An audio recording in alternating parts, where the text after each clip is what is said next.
So face pulls are a pretty common exercise in rehab and in functional training since they work upper traps, rear delts, side delts, a little bit of rotator cuff depending on how you do them, and biceps. But I find that they're exercises that people tend to do incorrectly and not as effectively as they can.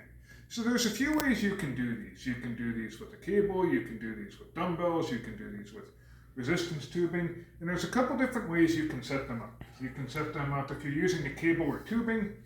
You can set them up at around a post at about belly button height. You can have them around something overhead like a chin-up bar or top of a squat rack. Or you can do a more bent over version. This works better if you're using dumbbells or tubing, where you go like so. So regardless of which implement you use and what angle you have it set up, the following principles will apply. So the big issue that I see people make with face pulls is that they tend to really have their shoulders hunched up like this during the entire movement. And this is where people tell me that they tend to get a lot of neck tightness and trap soreness. So the big modification that I use is to let the shoulders come down between each rep and come down slowly. So you can do either palms facing or palms down, whatever's more comfortable for you. So you pull up like so. Notice the shoulder blades come up and upwardly rotate. I'm going to get you to come around the front.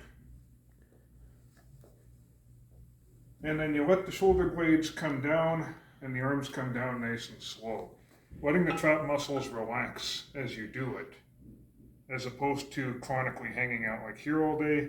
You pull back and then come forward nice and slow. What this does is it lets the upper traps work as scapular upward rotators, but it also keeps them from being on the entire time during the movement.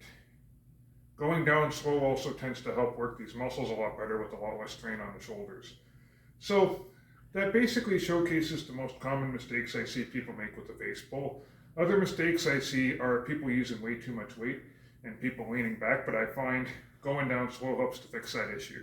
Give those a try.